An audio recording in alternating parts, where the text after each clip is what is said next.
Welcome to Sasi media. மக்களே, இன்னைக்கு விஜய் சேதுபதி வந்து ஒரு சில விஷயங்கள் பண்ணார்ல, குறும்படம்லாம் போட்டார் இல்லையா? இந்த குறும்படம் கடைசி வாரம் போடுறதுக்கான காரணம் என்ன? அதுக்கு பின்னணியில் ஒரு பிஆர் குரூப் இருக்குது, அதை கண்டுபிடிச்சிட்டாங்க. அதை கண்டுபிடிச்சனால தான் கண்டிப்பாக இந்த உண்மையை மக்களுக்கு சொல்லணும் அப்படிங்கிறதுக்காக தான் ஒரு சில விஷயங்களை சேனல் எடுத்திருக்காங்க. அதை பற்றி தான் இந்த வீடியோ முழுசாக பார்க்க போகிறோம்.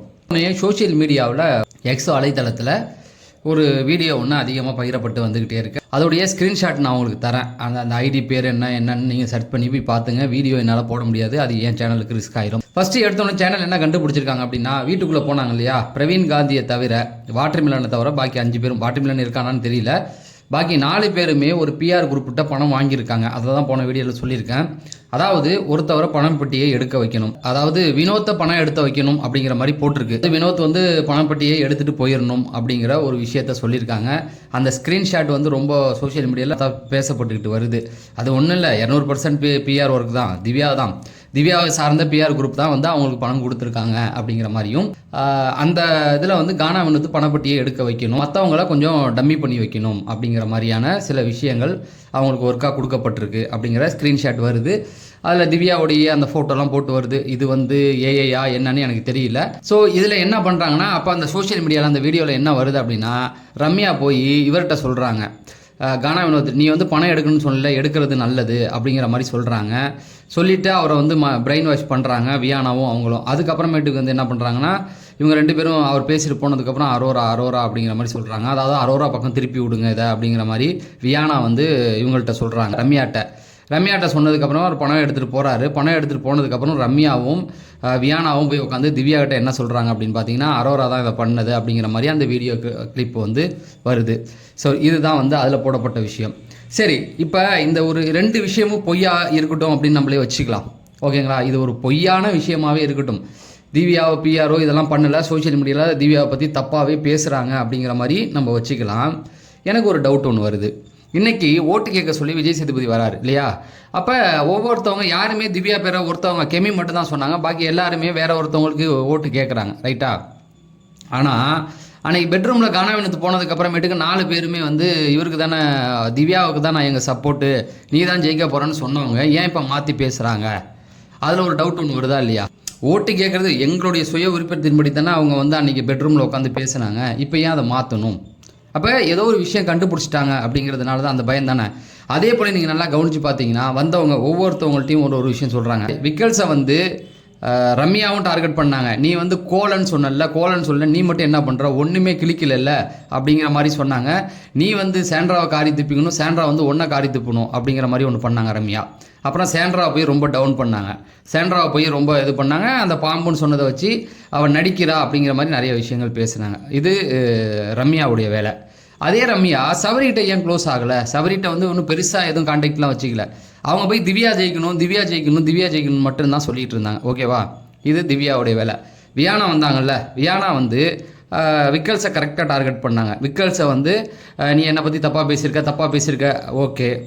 சாண்ட்ரா வந்து நடிக்கிறா, ஓகே. சபரி உனக்கு என்ன பண்ணா? சபரிக்கும் உனக்கு எந்த ஒரு பிரச்சனையுமே இல்லையம்மா, சபரி சண்டையே போடுறதில்லன்னு தானே வெளியில் வந்து சொல்லிட்டு இருக்காங்க. சபரியும் வந்து ஒரு மிச்சர், இத்தனைக்கும் வந்து தலைகளை விற்க வச்சிருக்கேன்னா அவரை அசிங்கப்படுத்துகிற, அதுக்கப்புறமேட்டுக்கு வந்து நீ மிச்சர் தான் சாப்பிட்டுட்டு இருந்த, மிச்சர் மாமா அப்படின்ற எல்லா விஷயத்தையும் சொன்னேன். இன்னொரு விஷயம் நல்லா பாருங்கள், வெளியில் இன்டர்வியூவில் வியானா இவங்களை கிளின்னு கிழிச்சாங்க, திவ்யாவை கிளின்னு கிழிச்சாங்க. நல்லா யோசிச்சிங்க. வெளியில் வந்து வியானா கொடுத்த இன்டர்வியூ நீங்கள் பார்த்தீங்கன்னா, திவ்யாவை கிளின்னு கிழிச்சவங்க வீட்டுக்குள்ளே போய் எதுக்காக திவ்யாவை புகழணும், எதுக்காக திவ்யாவை வந்து இது பண்ணணும், நீ தான் டைட்டில் வின் பண்ணுவேன்னு சொல்லணும் அப்படிங்கிற ஒரு சந்தேகமும் இவங்க மேலே வருது. கெமியை பொறுத்த வரைக்கும் வந்து டைரெக்டாகவே இவங்கள்ட்ட போய் சொல்லிட்டாங்க, நீ தான் ஜெயிக்க போகிற பெட்ரூமில்.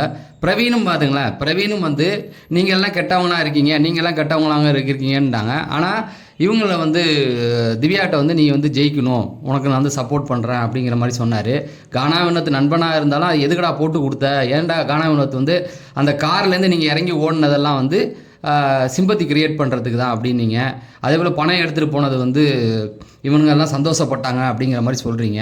ஸோ இந்த வந்தவங்களில் வாட்டர் மிலன் இவங்களையும் தவிர மற்றவங்கலாம் பார்த்தா திவ்யாவை வந்து ஒரு இடத்துல நீ தான் ஜெயிக்க போகிற, திவ்யாவுக்கு க்ளோஸாக இருக்கிற மாதிரி. ரம்யா திவ்யா கிட்ட க்ளோஸாக இருந்தது, போகிற அவங்களே திவ்யாவே ஒரு இடத்துல பதிவு பண்ணுறாங்க. போகும்போது நீ என்கிட்ட க்ளோஸாக இல்லை அப்படிங்கிற மாதிரி சொல்கிறாங்க. வீட்டை விட்டு போகும்போது சாண்ட்ரா கிட்ட க்ளோஸாக இருந்தாங்க. ஆனால் இங்கே வந்து திரும்ப வந்து திவ்யா கிட்ட தான் க்ளோஸ் ஆனாங்க. இதில் இன்னொரு விஷயம் பாருங்கள், இதுங்க ரெண்டும் திவ்யா கிட்ட வந்து சாண்ட்ரா உன்னை பற்றி இப்படி தப்பாக பேசியிருக்கா அப்படிங்கிற ஒரு வார்த்தையை வந்து எடுக்காங்க. வீட்லேருந்து வந்து அவங்க அம்மா அப்பாவே வந்து அதை சொல்லலை. இதுங்க ரெண்டு பேரும் வந்து ஏன் அதை சொல்கிறாங்க? அதுக்கான சொல்கிறதுக்கான பின்னணி காரணம் என்ன? வீட்டுக்குள்ளே வெளியில் நடந்தது எதுவுமே பேசக்கூடாது, பிரச்சனை வந்து இப்படிலாம் சொல்லியிருக்காரு அப்படிலாம் சொல்லக்கூடாது, அதுதான் வெளியில் நடந்த விஷயம். ஆனால் இவங்க என்ன பண்ணாங்க, திரும்ப திரும்ப வந்து இவங்க வந்து இதெல்லாம் சொல்லிக்கிட்டு இருந்தாங்க. அப்போ திவ்யா கிட்ட தான் வந்து இதெல்லாம் சொல்லிகிட்டு இருந்தாங்க. அதே போல் இந்த குறும்படம் போடப்பட்ட இடத்துல எல்லாம் திவ்யா இருப்பாங்க. அதாவது இவங்க தான் வினோத் போனதுக்கு சந்தோஷப்பட்டாங்க, அரோரா தான் வந்து பணத்தை எடுக்கிறதுக்கு மாஸ்டர் மைண்டாக இருந்தாங்க அப்படிங்கிற மாதிரி நிறைய விஷயங்கள் பேசுகிறத பார்த்தா ஒரு டவுட் இருக்குது. மேபி இந்த விஷயங்கள் வந்து சேனல் தரப்புக்கு தெரியப்பட்டனால தான் இந்த மாதிரி ஒரு விஷயம் போயிட்டு இருக்குது அப்படிங்கிறது தெரியப்பட்டனால தான் இப்படி ஒரு குறும்படத்தை எடுத்து போட்டு நீங்கள் எதுக்காக இப்படி பண்ணீங்க அப்படிங்கிற நிறைய கேள்விகள் கேட்கப்பட்டதா செய்திகள் சொல்கிறாங்க. சேனல் எடுத்து போட்டாங்க இல்லையா, சேனல் எடுத்து போட்டுட்டாங்க, அது தப்பாகவே இருந்துட்டு போட்டும், அரோராவுக்கு முட்டு கொடுக்குறதாவே நம்ம நினச்சிக்கலாம். ஆனால் விஜய் சேதுபதி கேட்குற கேள்விக்கு ஏன் அவங்களால பதில் சொல்ல முடியல? பிரவீன் வந்து சொன்னார் இல்லையா, பிரவீன்கிட்ட வந்து அவர் கேட்கும்போது ஏன் அவருக்கு பிரவீனுக்கு பதில் சொல்ல வரல? ஸோ ஒரு விஷயம் நீ பண்ணும்போது அதை கேள்வி கேட்கும்போது ஏன் அதுக்கு பதில் சொல்லலை? நீ சொல்ல. இப்போ பிரவீன் வந்து யாரை தாக்குனார் அப்படின்னா விக்கல்ஸ் விக்ரமை தாக்குறாரு, சபரியை தாக்குனாரு, ஓகேவா? அப்போ அவர் வந்து நீ போகும்போது அவருக்கும் உனக்கு எந்த ஒரு பிரச்சனையும் கிடையாது, சபரிக்கோ விக்கல்ஸ் விக்ரமுக்கும் உனக்கு எந்த ஒரு பிரச்சனையும் கிடையாது. நீ வந்து ஒரு வார்த்தை சொல்கிற, கானாவனத்துக்கும் உனக்கும் எந்த பிரச்சனையும் இல்லை. நீ சொல்லும் பொழுது ஏதோ ஒரு விஷயத்தை பார்த்துட்டு தானே வந்திருக்க, பார்த்துட்டு வந்த ஒரு கேள்விக்கு ஏன் உன்னால் கரெக்டாக பதில் சொல்ல முடியல? அதே போல் தானே வியானாலவும் வந்து விஜய் சேதுபதி கேட்கும்போது பதில் சொல்ல முடியல. இன்றைக்கி சொல்லி அதுதான் போயிருக்கு. திரும்ப திரும்ப விஜய் சேதுபதி ஒரே விஷயத்தை தான் எடுத்துகிட்டு வராரு. நேற்று ஏன் அவங்கள அப்படி சொன்னீங்கன்னு சொன்னார் இல்லையா, இன்றைக்கி வந்து என்ன சொல்கிறாருன்னா நீ திரும்ப ஏன் அதை பண்ண அப்படிங்கிறது திரும்ப திரும்ப ஒரே விஷயத்தை எடுத்துகிட்டு வராரு. அவங்களுக்கு பதில் இல்லை, பதில் சொல்ல தெரியல அப்படிங்கிறது நல்லாவே தெரியுது. சரி, இப்போ என்னை பொறுத்த வரைக்கும் சேனல் பண்ணுறது இதில் ஒரு விஷயம் கரெக்டாக புரியுது.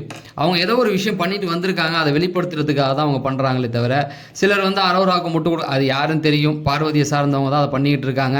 கானா வினோத்தே வந்து சொல்லிட்டு போயிட்டாரு. அப்படிங்கும் பொழுது இதில் அவரே வந்து சொல்லிட்டு போயிட்டாருல்ல, யாரும் காரணம் இல்லைன்னா அதில் தெளிவாகவே போட்டுடுச்சு. நானும் அப்பையிலேருந்து சொல்லிக்கிட்டு இருக்கேன்.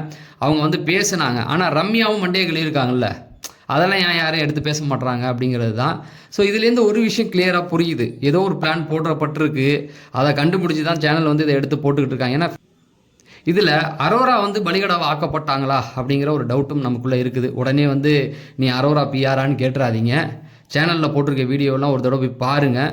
பார்த்துட்டு இதே நிறைய பேர் வந்து நீ வந்து திவ்யாவுக்கு பிஆரானு கேட்டிருக்காங்க, ஓகேங்களா? அதையும் போய் பாருங்கள்.